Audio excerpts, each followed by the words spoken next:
Hello friends, this is Himanshi and welcome to let's learn. तो आज हमारे साथ हैं अश्विनी, और अश्विनी का इस बार केवीएस में हुआ है, जो लास्ट वैकेंसी थी 2019 वाली। हाँ, तो 2019 में इनका सिलेक्शन हुआ है। अभी 5 महीने पहले ज्वाइन किया है इन्होंने। कहाँ पर हैं आप अभी? मैम अभी मेरी पोस्टिंग है एयरफोर्स स्टेशन हलवारा लुधियाना में, चंडीगढ़ रीजन। बहुत बढ़िया, तो कॉन्ग्रेचुलेशन आपको। और आज हम बेसिकली जानेंगे अश्विनी का एक्सपीरियंस, या कैसे इन्होंने प्रिपेयर किया केवीएस में पहले रिटर्न एग्जाम के लिए, या मतलब जो ऑब्जेक्टिव टाइप होता है, और उसके बाद किस तरीके से उन्होंने इंटरव्यू को क्लियर किया। तो इन चीज़ों को डिस्कस करेंगे। होपफुली आपको ये जो वीडियो है इससे कुछ हेल्प मिल पाएगी अगर आप केवीएस के लिए प्रिपेयर कर रहे हैं तो। और अपना कुछ जो एक्सपीरियंस शेयर करेंगे अश्विनी, आप अपने अकॉर्डिंग उसको समझ पाएंगे और देख पाएंगे, चीज़ों को जान पाएंगे। तो स्टार्ट करते हैं अश्विनी। सबसे पहले फिर से अगेन कॉन्ग्रेचुलेशंस, एक अच्छा केंद्रीय विद्यालय संगठन में मतलब आप जॉब में अभी हैं, तो एक्सपीरियंस कैसा चल रहा है? मतलब आर यू एंजॉइंग? केवीएस में जैसे मेरा फर्स्ट एक्सपीरियंस है, तो हमें अच्छे बुरे का तो एक्सपीरियंस है ही नहीं कि बुरा क्या होता है, तभी तो अच्छा। लेकिन ये है कि आपको केवीएस में क्वालिटी लाइफ मिलती है, क्योंकि बहुत कुछ सीखने को मिलता है, क्योंकि मेरी तो बिल्कुल बिगिनिंग है। तो एक्सपीरियंस ये रहता है कि आपको जो इतने एक नई न्यू जनरेशन से मिलने का मौका मिलता है, और नई नई जगह पे घूमने का मौका मिलता है वहाँ बच्चे, तो फिर एक अटैचमेंट सी हो जाती है सबसे।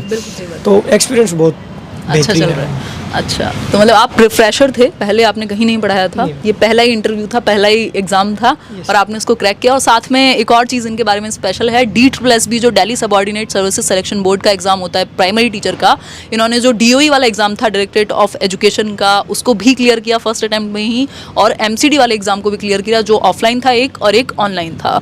तो ये अपने आप में बहुत अमेजिंग सी चीज़ है कि टीचिंग के 3 एग्जाम दिए, तीनों क्लियर। हालांकि ये ज्वाइन नहीं कर पाए DSSB में, क्योंकि इनका सीटेट तब तक नहीं हुआ था। ये बिल्कुल मतलब न्यू कमर कह सकते हैं, एकदम DLED किया, डाइट किया, JBT किया, उसके बाद एग्जाम देने के लिए आ गए। तब तक सीटेट आया नहीं था 1.5 साल से। खैर, तो वो एक मतलब मिस फॉर्च्यून कह सकते हैं, जो भी कहना चाहें।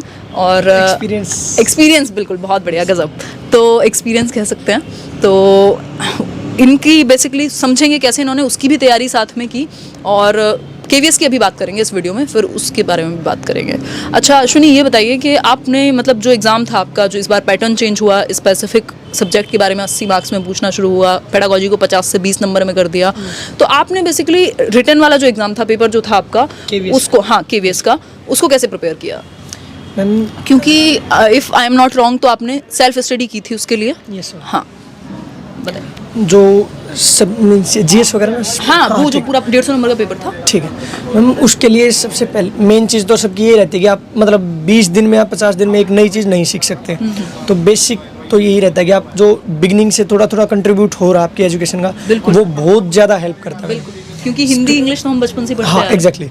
तो सेकंड चीज़ क्या है कि आपको मीन्स मैं टीचिंग में एक न्यू कमर था, तो GS तक तो ठीक था, लेकिन साइको में और इन चीज़ों में थोड़ा CDP में ये चीज़ रहता है कि आप अगर ज़्यादा सोचते हो ना, न्यू कमर वो चारों ऑप्शंस को सेटिस्फाई कर देता है। अच्छा। हाँ, तो साइको की एक अलग पार्ट है, उसको थोड़ा सा, लेकिन मेन बात आती है GS वगैरह इनकी प्रिपरेशन कैसे की। तो मैं जैसे पहले मेरा जो GS के सब्जेक्ट्स हैं उनमें पहले से स्टार्टिंग से ही इंटरेस्ट था। ठीक है। तो उनका ये रहता है कि मैंने जो NCERTs वगैरह है, तो वो मेरे पास इनफ टाइम था, क्योंकि मैं मार्च अप्रैल से ही प्रिपरेशन में लग गया था। तो मैंने NCERTs को पढ़ना स्टार्ट कर दिया था, क्योंकि मैं पहले भी तैयारी कर रहा था CDS वगैरह NDA के लिए। तो मुझे इतना डर नहीं था कि भाई नहीं हुआ तो क्या हो जाएगा। तो मैंने फिर बेसिक मेरा था, तो मैंने NCERTs को स्टडी करना स्टार्ट कर दिया, क्योंकि NCERTs वगैरह क्या करते हो, आपकी एक आउटर लाइन बाउंड्री रेडी कर देते हैं, फिर कि उससे बाहर कुछ नहीं आएगा। ऑथेंटिक कंटेंट बिल्कुल। हाँ, आसान भाषा में मिलता है। हाँ एग्जैक्टली वही है मैम। फिर मतलब GS की तो तैयारी वहाँ से होगी मेरी। मैंने 9th तक अपनी GS की तीनों सब्जेक्ट, साइंस भी वहीं से कर दी थी, हिस्ट्री, पॉलिटिकल साइंस और ज्योग्राफी। बहुत ज़्यादा हेल्पफुल है मैम ये, है ना। फिर क्योंकि इनको रेडी करने के बाद आपके अंदर एक कॉन्फिडेंस होगा। सेकंड, आप कभी एग्जाम दे के आके ये नहीं कहोगे कि GS का या जो कॉमन पेपर था वो आउट ऑफ सिलेबस आ गया। ये मैं बहुत ज़्यादा रिकमेंड करने की कोशिश करती हूँ कि NCERTs अगर हम प्रिपेयर कर लें, मतलब वो ऐसे कह सकते हैं कि बिल्कुल एक सोर्स है, मेन सोर्स जिसको कह सकते हैं। अगर हम अच्छे से समझ लें उसको और एक प्रॉपर रीडिंग भी दे लें, क्योंकि बच्चों के लिए लिखी गई हैं 6th 7th 8th के, तो आप आसानी से समझ भी सकते हैं, है ना। बताइए आप। फिर उनका एक ये भी तो है मैम कि वो कहीं ना कहीं आपके एक वो सीडीपी की साइको की लैंग्वेज कहीं ना कहीं आपके सबकॉन्शियस माइंड में अनकॉन्शियस माइंड में है वो स्टोरी चल रही है, आप रट नहीं रहे कुछ। एग्जैक्टली। तो उनकी कहीं ना कहीं एक मेमोरी आएगी और वो चीज़ें परमानेंट हो जाएंगी। बिल्कुल सही बात है। फिर चीज़ आती है जो मेन सबसे इम्पोर्टेंट है टीचिंग में, तो उससे बेटर कुछ है ही नहीं, मतलब साइकोलॉजी। वो हर जगह वो पे तो एक अगर आप उसको एक प्रॉब्लम के तौर पे लोगे तो बहुत बड़ी प्रॉब्लम क्रिएट कर देगी। बिल्कुल। लेकिन अगर आप ठीक डायरेक्शन में एक बार बेसिक की डायरेक्शन स्टार्ट होगी, क्योंकि जो हमने किया है, मतलब मैं था, जो मेरे दोस्त हैं, हमने जो किया वो एक रास्ता है रेडी करने का अपना सब्जेक्ट, केवल एक रास्ता नहीं है। बिल्कुल। तो आप गलत डायरेक्शन में अगर चलेगा तो फिर गड़बड़ा जाएंगी चीज़ें, सही बात है ना। तो स्पेशली पेडागोजी में 2+2 4 नहीं होंगे, बहुत सारे वेज हो सकते हैं, पर्सपेक्टिव हो सकते एग्जैक्टली हाँ। तो और बात क्या होती है यहाँ, कई बार थोड़ा सा हमें क्या चीज़ लेनी है उससे ज़्यादा इंपॉर्टेंट है किस चीज़ को छोड़ना है ना।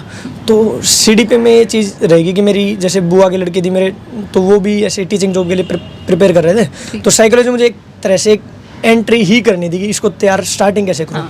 तो मैंने initial level से। हाँ, तो मैंने फिर मेरी बहन ने मुझे एक वो वीडियो भेज दी थी, तो वो आपकी वीडियो थी, तो फिर उससे एटलीस्ट मुझे मतलब ये भी नहीं हो सकता कि भाई सब कुछ हो गया हो, लेकिन वही है कि एक स्टैटिक फ्रिक्शन को अगर तोड़ दिया तो फिर मतलब एक पुश मिल गया, तो बस फिर उसके बाद तो फिर बेसिकली तैयारी आप खुद ही करते हैं, बट अगर आपको डायरेक्शन मिल जाए और थोड़ा एक इंटरेस्ट क्रिएट हो जाए तो फिर बुरा नहीं है उसमें, मतलब आप अच्छा कर ही सकते हैं। हाँ, तो फिर वो बातों में ही ऑनलाइन वीडियोस में ऐसा होता था कि पता ही नहीं चला, 1 घंटे में मतलब एक डाइवर्स सा एक टॉपिक वो इस तरह से कवर हो गया कि जो हम दिन भर में वो फैक्ट एंड फिगर याद कर करके साइकोलॉजी की। तो हाँ, वीडियोस का एक ये फ़ायदा रहता है मुझे, मतलब ये भी हो सकता है कि कुछ को फ़ायदा ना हो, लेकिन मुझे पर्सनली इस चीज़ का फ़ायदा ये रहा कि आप बहुत सारे क्वेश्चंस, मतलब बहुत सारे टॉपिक्स याद किया आपने, ठीक है, तो 2-3 चीज़ें एक दूसरे के साथ अगर आप कहीं क्वेश्चंस ना करोगे या ठीक गाइडेंस ना लो तो कॉन्ट्राडिक्ट करने लग जाएंगी माइंड में। फिर आप उसी टॉपिक को डिफरेंट सिचुएशंस में कैसे प्रिपेयर करना है, कैसे यूज़ करना है उस कंसेप्ट को, तो वो फिर गाइडेंस और ये चीज़ें वहाँ काम आती हैं।